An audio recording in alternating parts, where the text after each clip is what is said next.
Good evening, people. Hello, it's me again, David Griffiths. Welcome once more to the Restore UK podcast, Scottish edition, which goes out to the watching nation on a Tuesday evening. And I use the word nation very carefully there because this does go out to the entire nation, the United Kingdom of Great Britain and Northern Ireland.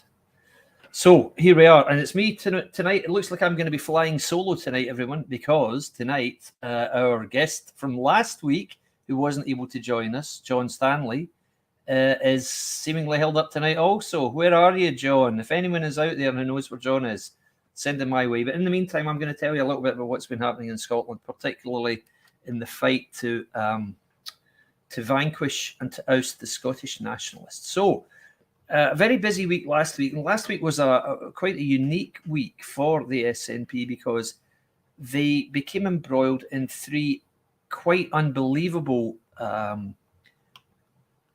issues, none of which made any sense to the watching public. And I'll talk you through them because what we're seeing here is, it looks to me like a party which is on the verge of imploding. It just seems to me that they have got no path. They realise they've got no path to get to their stated aim through the normal procedures or the normal processes. And so they are trying all sorts of very, very strange and quite bizarre tactics to try and get their point made. I'm not really sure what the point is that they're trying to make, other than the fact that they don't really want to be in the United Kingdom any longer. But let me just talk you through what happened last week. And this is for the benefit of those of you who particularly are in Northern Ireland and maybe aren't too close to what's happened here in Scotland recently. So last week, a very old discussion was resurrected by the SNP. The SNP senior figures, particularly Ian Blackford, who's their main man in Westminster, he's the leader of the SNP at Westminster. He stated in an interview with Borders TV, which is a TV station that serves like Carlisle and Dumfries, and so the borders of Scotland and England, Blackford claimed in this interview that in the event that Scotland becomes independent, the United Kingdom government, i.e. Westminster, will continue to meet payments to Scottish pensioners. That is state payments, state pensions, I should say. Those are the pensions which people are entitled when they reach retirement age, other than, as opposed to private pensions or even final salary pensions through your work. These are the pensions, I should say, that everyone gets on the date that they retire. They become an old age pensioner. And in Scotland, these days, you either become an old age pensioner at 65 if you're old enough, or 66 because they raised the age for people slightly older than me, or in fact 67 if you're my age, because they're pushing the retirement age all the time. So this was quite a startling revelation, quite a startling claim made by Blackford. So he was saying that, okay, we want Scotland to be independent. We want Scotland to be an independent country. We want nothing more to do with the United Kingdom. Except once we leave the United Kingdom and become independent, we want the United Kingdom government to continue to pay our state pensions. And it was pointed out to him that that doesn't happen, because he made the claim that national insurance payments are made and enter a pot which is drawn upon to pay for pensions. And that's completely untrue. What happens is national insurance payments are taken to meet the cost of paying pensions as at that moment. This isn't a historical thing. There's not a build-up of a pot. There is no pot, in fact. There is simply tax revenues that come in and payments that go out. Whatever is left missing is your deficit. So what I mean by that is, if you take in, say, 90 billion pounds in revenues and your spending is 100 billion pounds, that means you have a deficit of 10 billion, or 10 of 900, which is what, 1/9, which is 11%. That's 11% probably of your GDP or whatever. That's how they calculate it. What that doesn't mean is that you can have payments made retrospectively which count towards your pension. It is not the case that just because you've made national insurance payments all your life that you are entitled to a pension in the event that the country becomes independent. Because if you think it through to its logical conclusion, if you are Scottish, or you've worked in Scotland or lived in Scotland, you've paid national insurance, and you decide that you're going to spend your retirement in Scotland, and before you get to retire, you vote for Scotland to become independent. Okay, so Scotland is no longer in the United Kingdom. Why would the United Kingdom government pay your pension? They're not going to do that. Once Scotland leaves the UK, if indeed it ever does, which it won't, so we're talking purely hypothetically here, should Scotland ever be in a position that it's going to leave the United Kingdom, any obligations that Westminster holds for payment of anything, any welfare payments, will end that day, that literal day. Blackford is a habitual liar. He is a deeply, deeply unpleasant man. You'll see him standing, struggling to his feet every Wednesday lunchtime and roaring at the Prime Minister that Scotland must be independent. He always asks the same sort of question. His second question is always a follow-up to his first, and it always ends with, wouldn't it be better if Scotland was independent and Scotland could make decisions for itself? Frankly, no, it wouldn't. Not if people like you were going to have anything to do with the running of Scotland afterwards, Mr. Blackford. So, as with pretty much everything Blackford says on any other subject, what he's said about pensions is patently untrue. Responsibility for welfare payments in an independent Scotland would pass to the independent government of Scotland the day that independence took place. And that is absolutely factual. Nobody is disputing this apart from the SNP, bizarrely. Civil servants, media commentators, MPs and MSPs of all other hues know this, but apparently not Blackford, Sturgeon and all the rest of them. So the only question is, why would the SNP choose to have this discussion? Sturgeon defended Blackford's position in Holyrood also. It's a really bizarre turn of events. And as the Borders TV interviewer pointed out last week, the SNP's very own 2014 independence white paper confirmed that an independent Scotland would have to meet its own pension payments. Now, 8 years on, Blackford's claiming, no, that's not right. Scotland may have a responsibility to look after its pensioners, says Blackford, but apparently it won't pay their pensions. Well, we've all seen how the SNP government has looked after pensioners, in fact, the elderly in Scotland since the outbreak of COVID. And my God, the last group of people you would want looking after Scotland's elderly are the SNP. So I'm not sure if threatening to, or saying he was going to look after them was a threat from Blackford, but my God, we don't want it. So no, please, no, thank you. We'll pass on that one. Thanks very much. And when pressed on the issue last week, when he was asked the searching questions, which all too often interviewers in Scotland and even in London don't bother to ask SNP figures, Blackford immediately strayed off topic to go back to his far more comfortable ground with his usual sound bites about, oh, well, in any event, the UK state pension is the lowest in Western Europe. Really? Well, in that case, you and your fellow Scottish nationalists would have no trouble funding it, Mr. Blackford. But no, that's not good enough for him. He also had to make the obligatory mention of Westminster removing the triple lock, which is the guarantee that pensions will retain their value irrespective of the cost of living or inflation rises. So this is all he could say was, well, we don't really want Westminster to be having to pay our pensions because they're so poor at it anyway, and it's so miserly the amount. But yeah, we'd rather they paid them because they said they would. They're quoting some Treasury Minister from 2014 who apparently said erroneously that the UK government would continue to pay Scottish pension payments, only to correct himself or to clarify his remarks immediately thereafter. But no, they're saying this is a matter of precedence, as they keep referring to the word precedent as precedent in Scotland. I don't know why nationalists do this. Obviously, it's one of the many quirks they have is mispronunciation of words.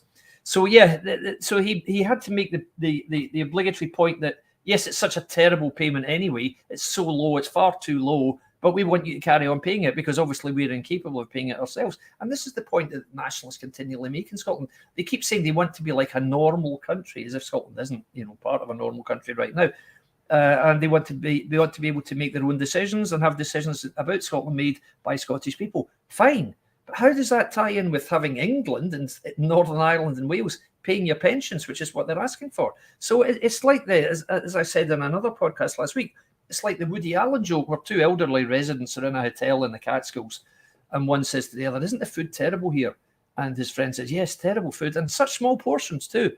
So they they don't like it. They think it's terrible, but they want it to carry on forever. So just utterly bizarre from Blackford and the rest of the SNP. And there's a Liberal Democrat commentator, John Ferry, who's very, very clued up on economic matters in Scotland, and he continually points out the glaring errors in the SNP's standpoints. And he came up with a great tweet when he said, paraphrasing, in fact, channeling the SNP's own way of speaking, he said, "Why is it that an independent Scotland would be uniquely incapable of paying the state pension for its citizens?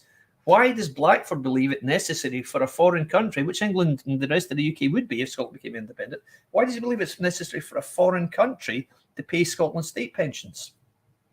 And he finished it off with the crowning pièce de résistance. "Does Blackford believe Scotland is too wee, too poor, and too stupid to be able to pay pensions?" Absolutely right. All he's doing there is using the invective and the rhetoric, which is always used by the SNP, and he's throwing it right back at them, saying, okay, you want to be a normal country, but you want someone else to meet your pension payments. That's not a normal country, guys. So why are you saying that you're not going to be able to do it? Why is Scotland uniquely incapable of meeting its own pension payments? So what you see in all of this is the fallacy at the heart of the whole SNP proposition. There is no chance whatever of Scotland becoming an independent country anytime, literally anytime soon. They have no path. They're not going to get a referendum. Therefore, there is no opportunity. There will be no opportunity for Scots to vote again on the subject, because why should they? They voted on it, and they voted very decisively to remain in the United Kingdom, and that is exactly what's going to happen to Scotland. Now, we understand that the SNP don't like this and aren't happy with it, but that's just too bad, because that's democracy, guys. And democracy does not mean having another vote every 5 minutes just because something else has happened in London that you of which you don't approve. That's not democracy. That's just grievance.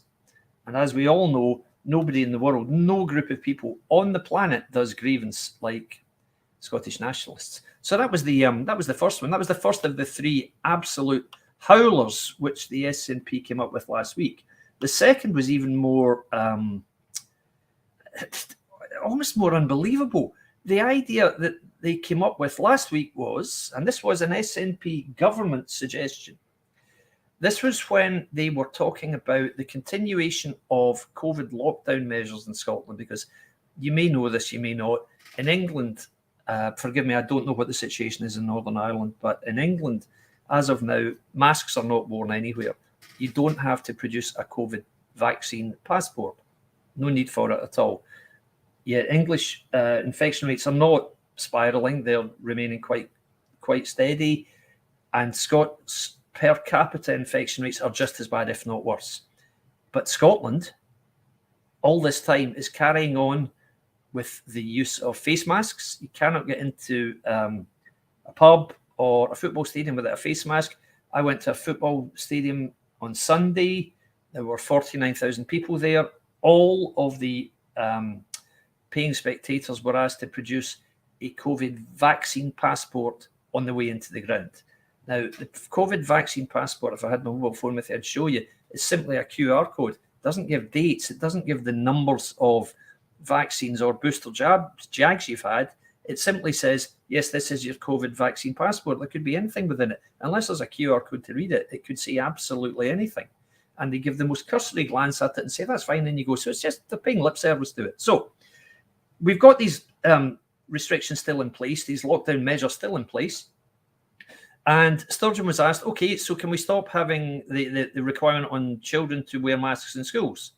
No, she said, no. The masks will remain in Scotland's secondary schools because there is continued uncertainty around infection trends. There's no uncertainty at all. The infection trends are not rising or falling. They're pretty much where they were. And they're pretty much in line with England, despite the measures which Scotland insists, the SNP government insists we have to keep taking. She did, however, concede that the impact of the return to school after the Christmas break is beginning to tail off. Nonetheless, she wants to carry on condemning children to wear masks, which they're doing. Ludicrous. But they were asked about, okay, how do we stop the spread of the virus inside classrooms? So Sturgeon and one of her helpers, I forget which one, I want to see Ms. Somerville, Christina Somerville, is it, I think? came up with a brilliant idea that what we'll do is to get around this issue with ventilation in school classrooms, which has been there since the pandemic began 2 years ago, this issue. They've come up with a plan. And the plan was that the SNP government plans to spend £300,000 lopping off the bottom of school classroom doors, literally. So instead of the door reaching the floor, there will be a 1 foot gap. Now, it was pointed out immediately, I should say, Sturgeon revealed that having adequate spaces under doors is an important way of improving airflow in some spaces. I guess they never thought of a doorstop or opening the window, but they had to decide they were going to cut the doors, literally set about the doors with an axe or with a saw.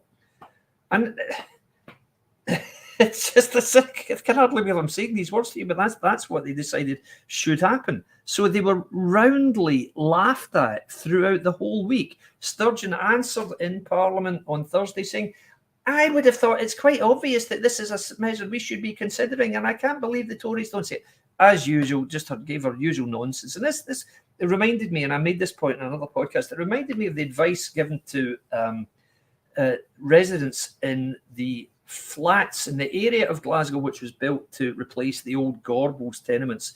You'll have heard of the Gorbals in South Glasgow, which became very, very notorious. These slum dwellings riddled with damp and rodents and very, very unpleasant places. And they knocked them down. They were knocked down in the 50s and 60s, really, I guess it was. And they built up these very new flats that looked like egg boxes. And they'd been designed on, they'd been designed built rather on the design of an architect who had spent a lot of time building properties in the Middle East and in North Africa. And it turns out that the materials which were used for these flats in what's called Hutchison Town, Hutchie as it was called, the replacement, supposedly the replacement to the Gorbals, the flats which were built there were designed for the climate in North Africa, such as Algeria. Now, in Algeria, the climate is tropical. It's Saharan, whereas the south side of Glasgow is cold and wet and miserable. And these flats in Glasgow, as a result, were riddled with damp. And so much in the same way as the SNP came up with this brilliant idea of chopping fire doors in schools off, the residents in these flats were told, this is how you stop damp. You put your heating on, you turn up your radiators full blast, and then you open all your windows. So you leave your windows all wide open so that ventilation will improve. And you just think, my God, that's the sort of nonsense they were talking in the 1960s and 70s after appallingly built flats designed for a completely different climate. And they're still taking the same approach now. But this is the SNP. And of course, today, after 5 days of solid ridicule by everybody, and this has been probably the most full-on campaign of ridicule and laughter aimed at the SNP that I can remember since they took power in 2007. After this sustained period of, frankly, laughter, the SNP government today stated, oh, no, we were never going to cut off the bottom of doors at all. We weren't really going to do that. Well, you were, because Sturgeon said so last week. I could produce the quote if I could insert a video here, but she actually said, well, it would be a perfectly normal thing to investigate. So they were thinking about it, absolutely, and they intended to do it, but it's just because it's been pointed out to them that it's such an utter farce that they didn't bother to do it. So bizarre, really.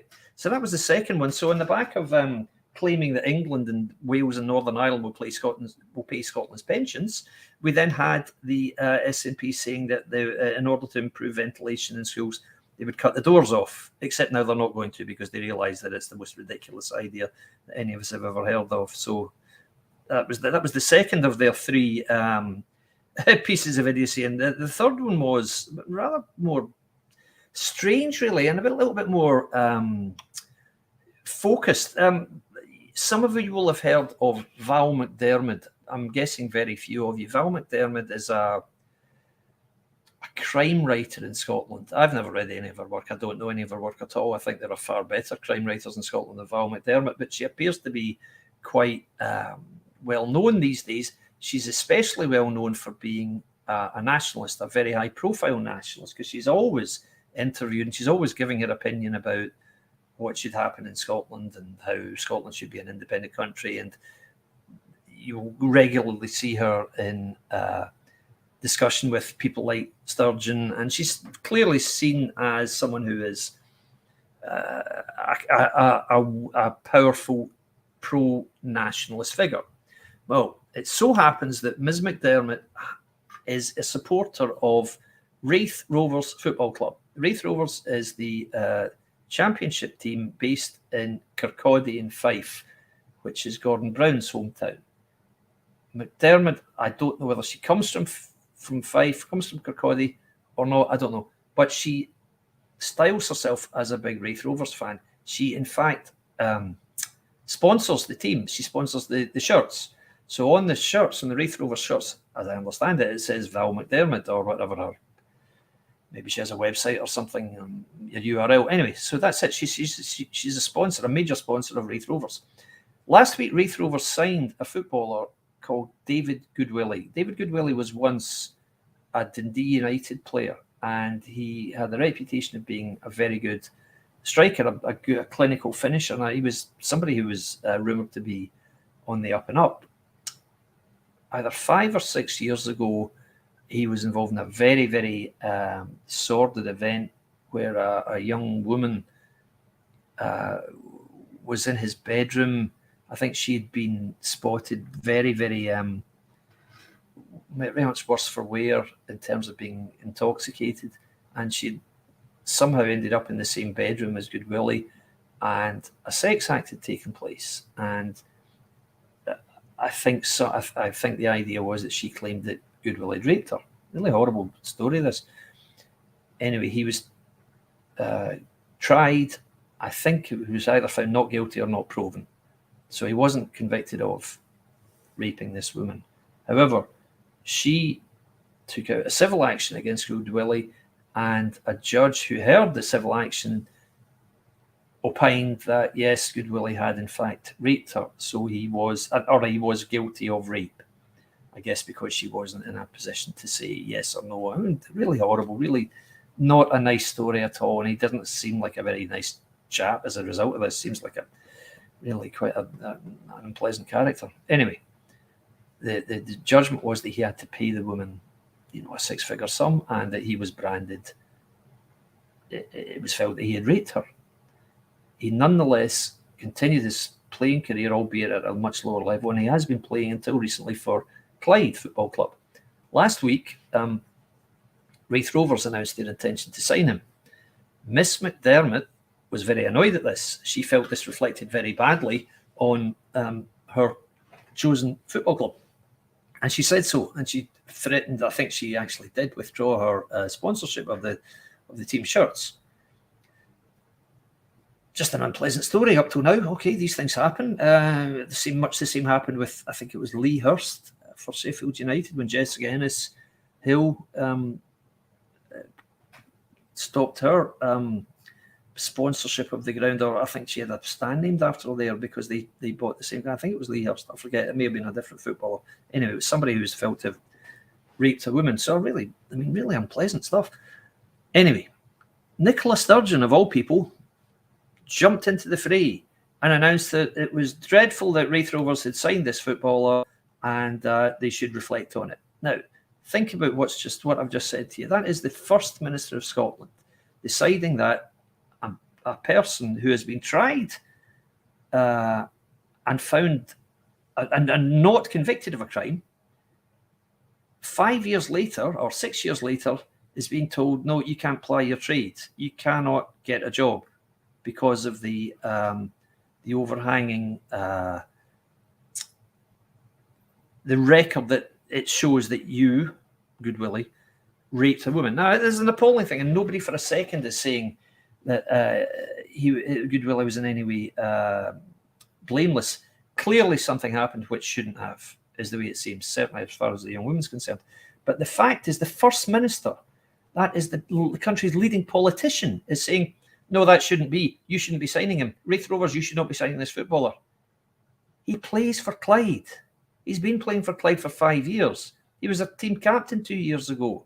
Is it okay for a footballer who's been accused of rape to play for an obscure, a rather unsuccessful team which plays in Cumbernauld, just as long as he doesn't play for the team supported by a prominent nationalist and sponsored by a prominent nationalist? So you're really seeing the SNP senior figures, the most senior figures, getting involved in disputes which have absolutely nothing to do with them. This isn't a situation which calls for the First Minister getting involved. It's a legal thing, if anything.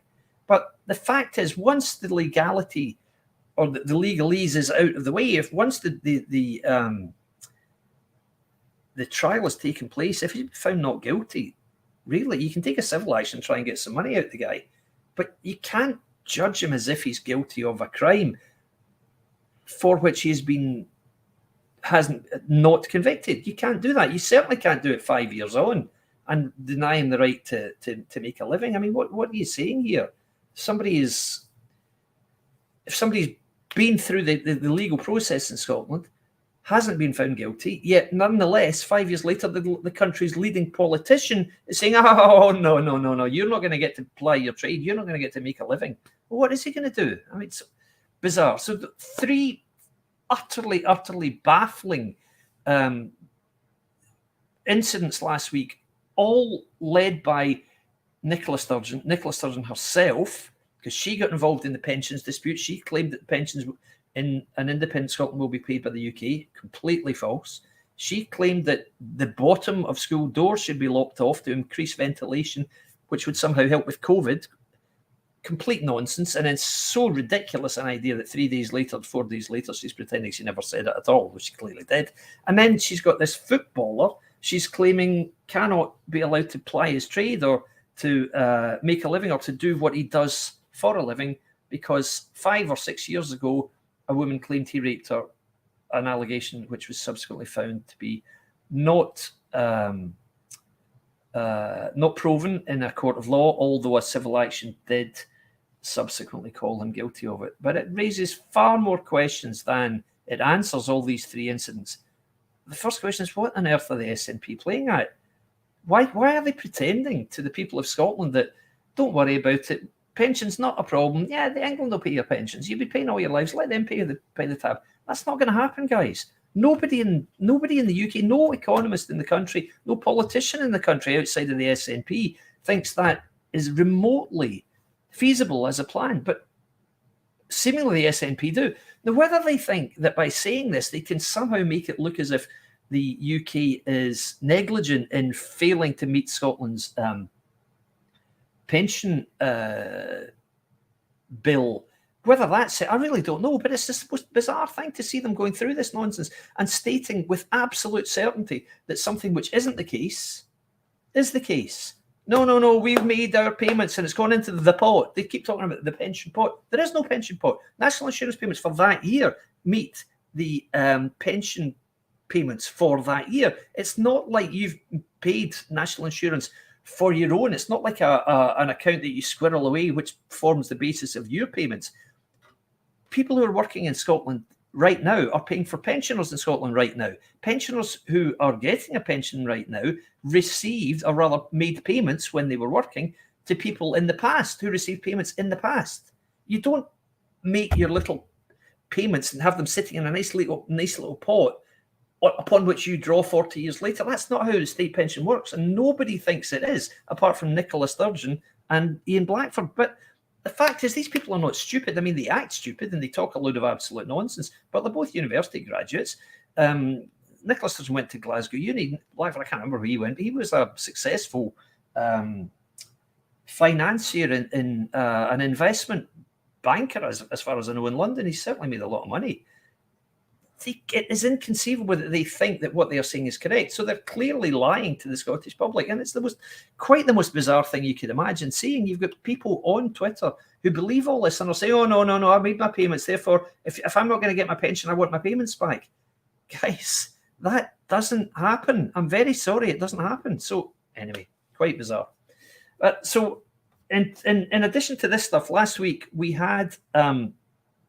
you will be aware of, I'm sure, because I've mentioned it on here several times, you'll be aware of the infamous sex survey the questions which are being sent out to Scottish school children aged 14 and above, in which they are being asked questions in relation to their sex lives.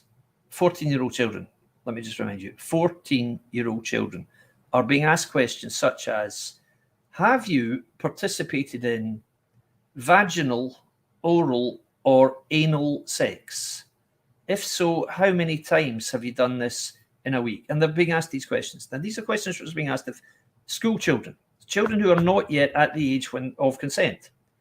So the short answer to those questions is none of your damn business. Absolutely none of your damn business.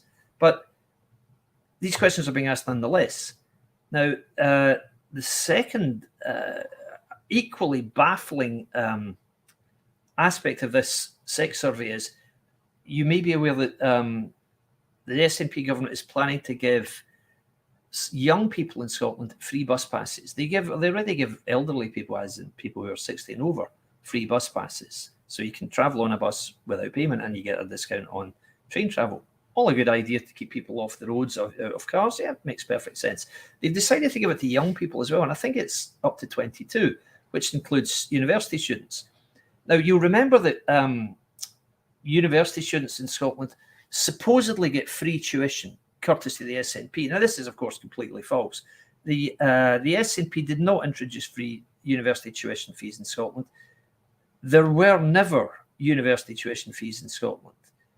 Labour and the Lib Dems ended the payment of any tuition fees in Scotland when they were in a minority or in a coalition government. In 2008, what happened was the SNP introduced university fees for English, Northern Irish and Welsh students at Scottish universities. Scottish students continued to pay no fees, but the SNP spin this, of course, as them doing away with tuition fees. Tuition fees were never paid in Scotland. I went to university in Scotland in the 80s. I didn't pay tuition fees. It didn't happen. You got a grant. You didn't get a loan. You got a grant. That's what happened. So the SNP certainly didn't introduce that. They actually introduced the levying of university tuition fees. So that's just an indication of how they lie to people. So they've decided that they're going to bribe youngsters a little bit more, because youngsters in Scotland, they have the capability to get a place at uni without paying tuition fees. But of course, it's very difficult to get in because universities are run as businesses, as everything in Scotland is in this economy. So it's run as a business. So if they take in a university student from England or Wales or Northern Ireland or from a non-EU overseas country, that student will pay fees. Only university students from Scotland and up until now from EU countries such as the Republic of Ireland, only those students pay no fees. So it's quite bizarre that you've got students from Northern Ireland who go to Scottish universities who are told they've got to pay tuition fees. Students from Southern Ireland or the Republic of Ireland, I know they don't like it being referred to as, I know they don't like Southern Ireland being called Southern Ireland, although it obviously is. They don't pay it. So Northern Ireland, yep, give us your money. Republic of Ireland, no, you're fine, and you come because you're from the EU. Well, only just now, that situation where EU students are given free tuition, that's stopping now. The SNP announced last year that with a heavy heart, or the year before, with a heavy heart, we have to stop this and we have to charge EU students because the universities aren't making any money. They can't carry on giving all these free places. But the bizarre thing that's happening is all these students who are supposedly getting free tuition fees in Scotland, Scottish students, they can't even get places in universities because the universities are favouring applications from students who will pay fees. Logically enough, I guess. So that's how it's happening. Anyway, that was giving you the backdrop to the fact that the SNP likes giving freebies to Scottish young people. They've now decided to give free bus passes to Scottish people under 22 also. But they have to fill out a questionnaire first. So the questionnaire says, are you gay or are you heterosexual? Now, why on earth, when you're asking people, when you're asking or offering people a bus pass, why on earth would you want to know about their sexual orientation? I struggle to see what the connection is. I struggle to see any reason why, when you're asking people, would you like a bus pass? Oh, by the way, are you gay? Why would you ask that? Why would that even occur to you? And why would anybody want to know the sex habits of a 14-year-old Scottish child, male or female? Even more disturbing about this survey is that every student who answers it is identifiable through a unique code entered when they start filling out the answers. And that unique code is used for their exams. And so they are identifiable. And you know what's going to happen? You will get teachers or whoever it is that's charged with looking at these will know who the student is, will look at it and say, oh my God, I didn't think she was the type, did you? I mean, this is just disgusting. You've got adult teachers who are supposedly in a position of responsibility looking with prurience at the sex habits of the children in their care. Get on with teaching. Stop obsessing over what sex acts they've participated in, and get your head out of the sewer, every one of you. You're an absolute disgrace. Sexualizing children, teenage children, who shouldn't even be thinking about sex matters. They certainly shouldn't be thinking about what variety of sex acts they've indulged in. They certainly shouldn't have to discuss it with a teacher. I can remember at my school, if anyone at my school had been asked that, I can imagine what the answers would have been. My God. I can also imagine the reaction of parents at the school. Utterly, utterly disgusting. And yes, I mean, there's loads of really good comments tonight. Kids in Scotland are being engineered to a left-wing agenda. The next generation is being radicalised. Absolutely. And there is very, very much a feeling that this is just a precursor to the SNP doing the bidding of their Green partners and looking at ways of certainly investigating, considering dropping the age of consent. The age of consent is currently 16. We know that some of the figures who call themselves the Scottish Greens, and they call themselves that because they're not green at all. They are anything but. They are simply nationalists. That's all they are. You never hear of Greens in any country looking to have to follow a nationalist agenda, but that's what Scotland does. Now, we know that some of the Green MSPs, or at least one of them, has had dealings in the past with someone from the PIE, which is the Paedophile Information Exchange. And I need to be very careful what I say here, but that has happened. It's known that there has been some interaction between the two. The suspicion is that there are people who are looking to lower the age of consent, and it is suspected among very, very many people with very good reason that the SNP and the Greens are considering this. And frankly, I find that utterly disgusting. I've got one of my fellow contributors on this board has said that there is evidence which shows this, and I believe it. I absolutely believe it. So I won't name names because it wouldn't help. But suffice to say, there is a very definite move in Scotland to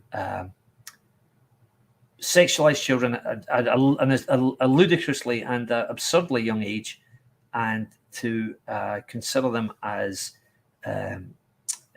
sexual beings at an age when they should be looked after and nurtured by adults, not seen as people who be really interested to know what sex acts they've indulged in. I mean, that to me is quite disgusting. I mean, it's sickening to me. So that's what's been happening in Scotland, guys, in the last week or so. I'm just looking through the notes of anything else that's happened. But anyway, there was on that basis, there was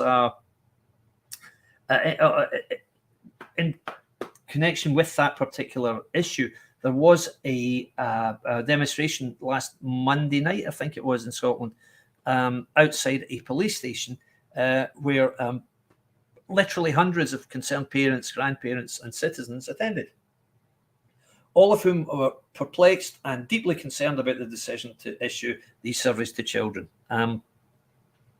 And so these are very dangerous times, and we're looking very closely at what we think is going to happen next with the SNP. We know that they've got the most bizarre notion that they're going to have their own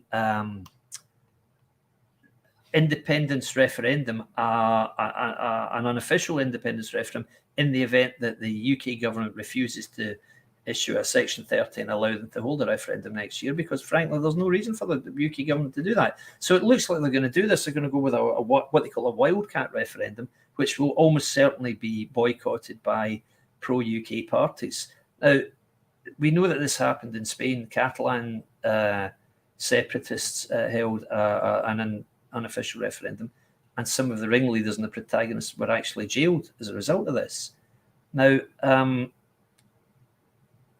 it's hard to say whether that would happen in Scotland, but something has to happen, because you can see where this is going. The SNP will not get the referendum the way that they did in 2014. David Cameron, who was the PM at the time, decided he would give in to their demands on the basis that they'd won an election. They had just won, I think, a majority in Holyrood, and so he thought, okay, well, let's have this, and we'll hold a referendum. We'll give them all the advantage. We'll let them pretty much. It's like a boxer letting his opponent choose the size of the ring and the tension of the ropes and the weight of the gloves and all this stuff. He gave every conceivable advantage to the SNP. Cameron's thinking, I know, was so that when they lose, they will have no excuses. They won't be able to say, oh, we only lost because you didn't allow this and you made us do that. He let them have every advantage. They still lost. They lost by 55.1% of the vote to 44.9%. So a resounding defeat. They've never accepted it, though. Never, ever have they accepted the settled will of the Scottish electorate. So they keep talking about, we're going to have another referendum. No, you're not. Because the Prime Minister isn't going to issue one. The UK government has been very clear, you're not getting one. You can ask as many times as you want, you're still not getting it. And they can point to the mandate they were given by the Scottish electorate back in 2019 when they voted for the SNP. But the SNP at the time stood on an election manifesto pledge to, firstly, stop Brexit, and secondly, to keep Boris Johnson out of Downing Street. Well, the Scottish electorate voted in quite large numbers for the SNP. Nonetheless, Brexit took place, and Boris Johnson, 2 years and 3 months later, is still in 10 Downing Street. So they've manifestly failed to live up to their election pledges, which we can all see. So the fact that they said, oh, yeah, and by the way, we want independence, got nothing to do with it. And we see this all the time. We see that the SNP continually say, oh, yes, we're going to have a referendum. Yes, that's our intention. We're going to have a referendum. I'm going to do everything I can to make sure there's going to be a referendum in 2023, says Sturgeon. Sophie Raworth on the BBC interview 2 weekends ago and said, but you've been saying this in 2017. When's it going to happen? And she stuttered and stammered and said, oh, yeah, well, there's the COVID pandemic going on. There hasn't been a pandemic since 2017. There is no way they're going to have a referendum in 2023. She keeps saying there will be one, but there's not going to be one. Latterly, Sturgeon, interestingly, has started to say, I'm going to do everything in my power to make sure there is one. In other words, she's going to say, I've tried to get it and they just won't let me. Isn't it terrible? So let's have another election in Scotland and you can see what you think of this. I wouldn't be at all surprised if that's what they do. I have this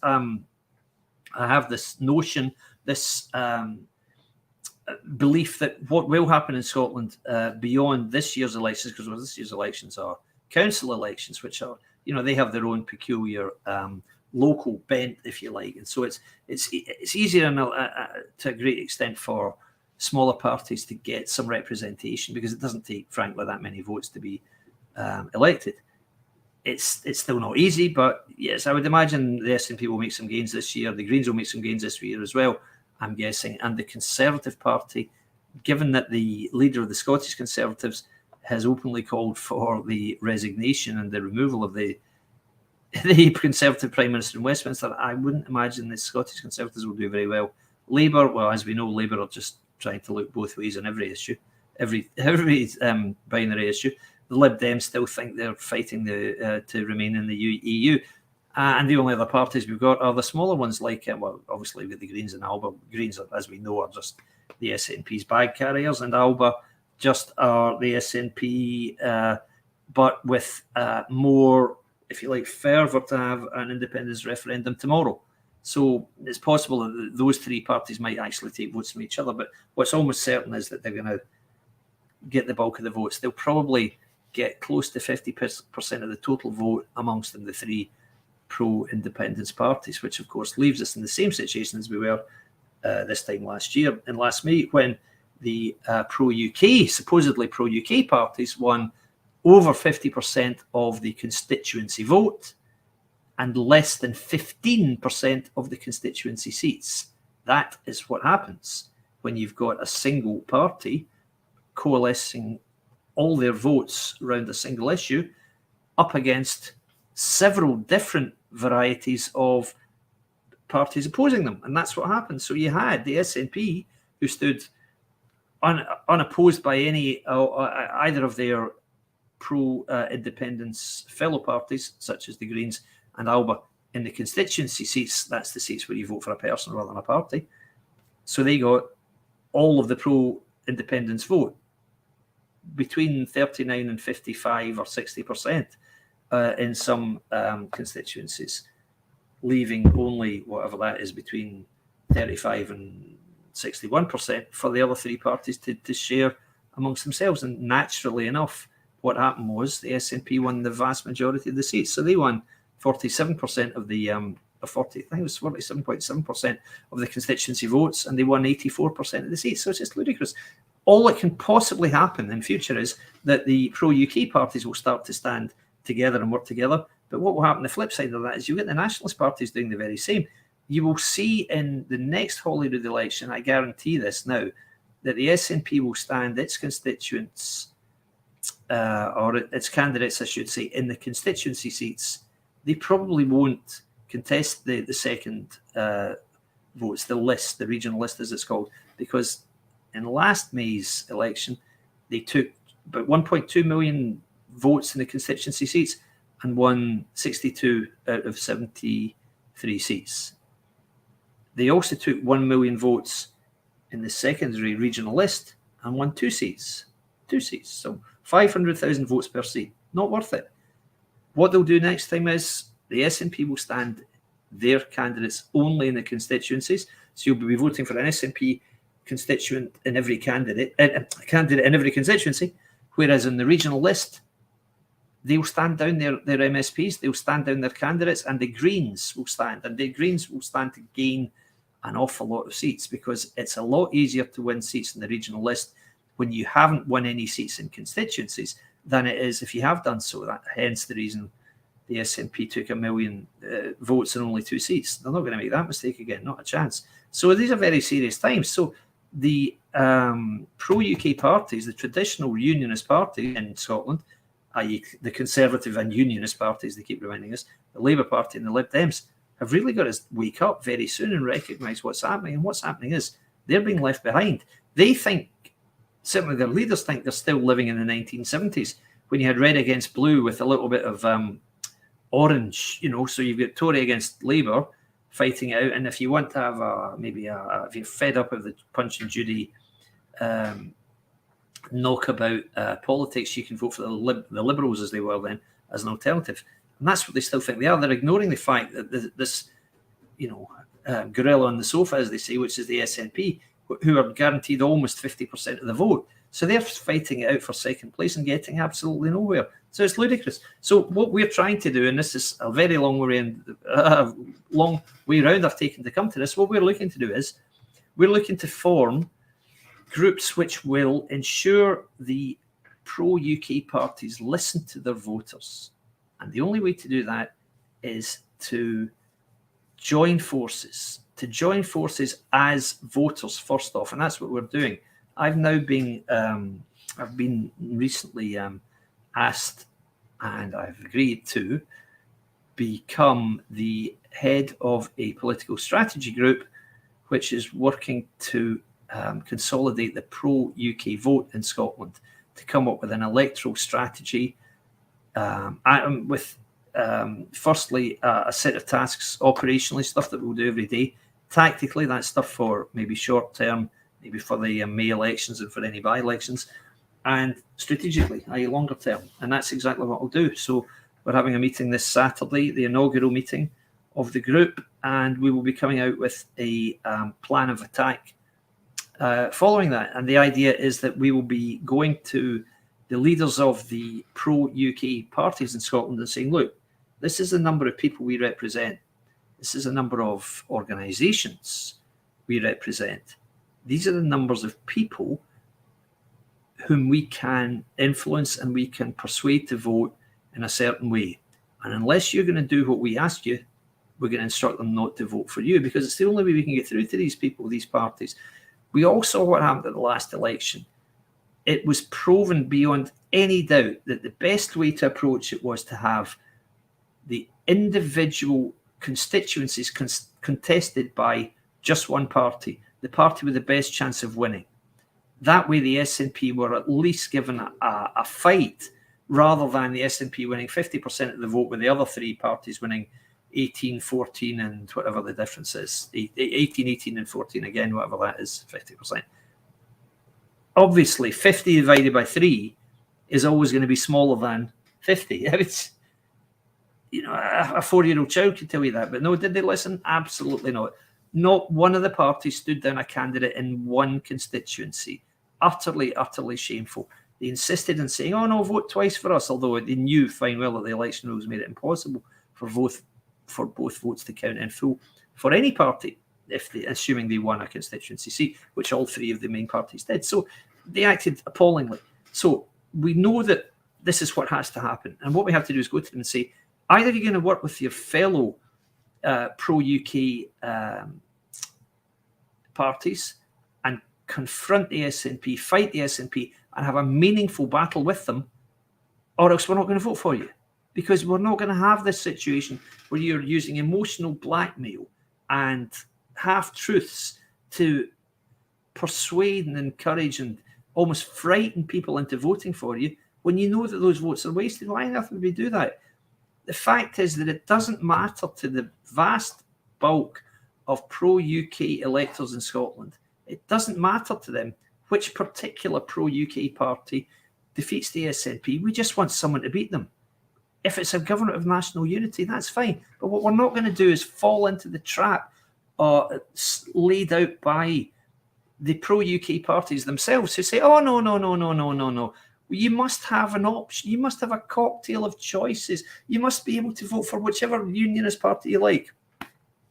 Really? If so, voting for whichever unionist party you like best is throwing away your vote. You'd be as well going into the voting booth, tearing up the slip and chucking it in the bin. It is worthless as a strategy. It won't work.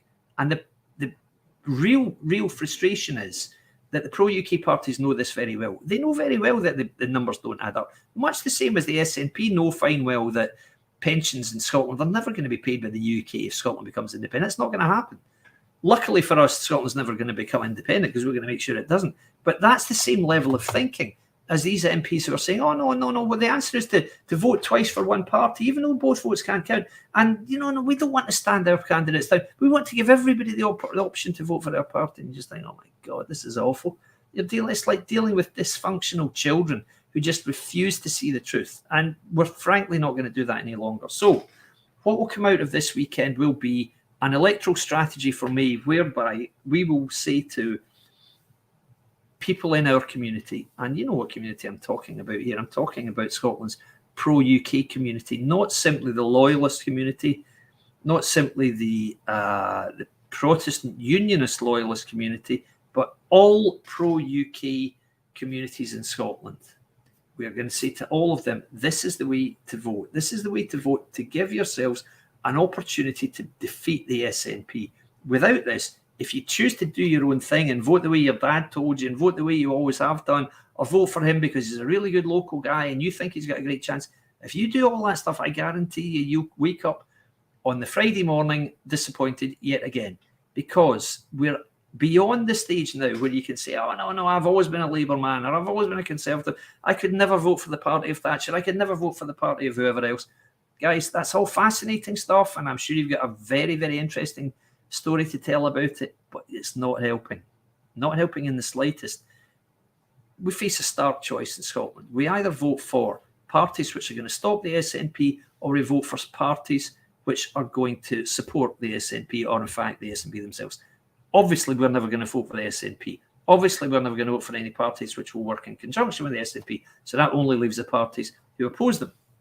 Now, if those parties insist on doing their own thing, feathering their own nests, getting their own people in at the expense of potentially higher numbers of pro-UK candidates, then they're not going to get our votes anymore. And what we have to do is, if you like, form a group, come together as a group of such significant numbers that we can go to Douglas Ross, we can go to Anna Sarr, we can go to Alex Cole-Hamilton and say, you're either going to do what we ask you to do and work together, or you can kiss goodbye to every vote from our group. You're never going to get us voting for you, not just this election, but any election ever again. We will finish you.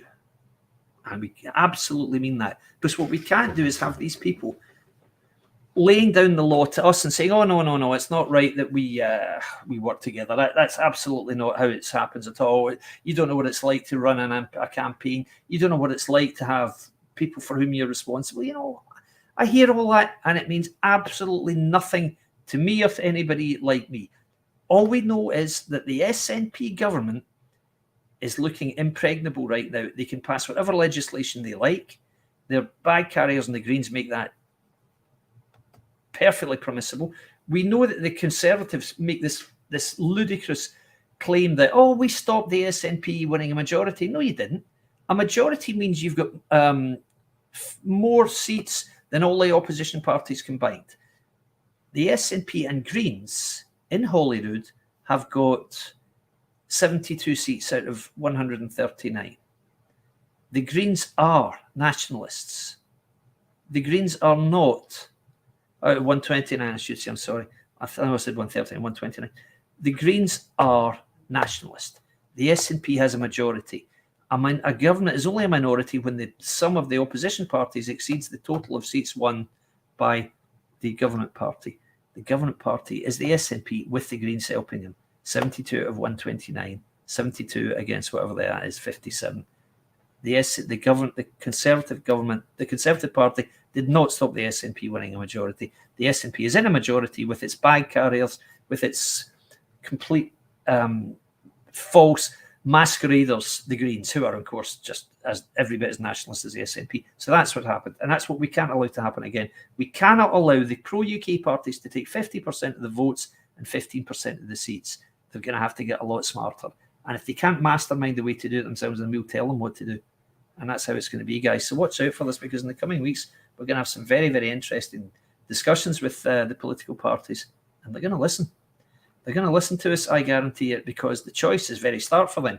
You either do what your voters tell you to do, or they're not going to be your voters anymore. So really, it's in your hands now. Conservatives in Scotland, Labour Party in Scotland, Liberal Democrats in Scotland. It's up to you. We will help you, but you've got to help yourself. And if you can't find it a way in your heart to do that, then there's nothing I can do for you. The future is very, very bleak for you. But one way or another, we're going to find a party who will confront the SNP. And if it has to be a new party, then so be it. That's how it's going to be. Same way as it's happened in Ireland. A new party will grow, a new party will emerge, and will replace the non-achieving old parties, which have frankly had their day. And that's just the way it goes. So I appreciate you all listening to me tonight. I know it's been just me. I really appreciate everyone, Pete Morris, Lindy Cole, Alexander, Robert Crawford, everyone for the comments. Sorry I wasn't able to read more of them out.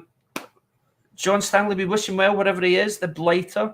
He's failed to show twice now. Honestly, John, you're falling out with us here, but we'll give you another chance in a few weeks maybe and see if you can join us then.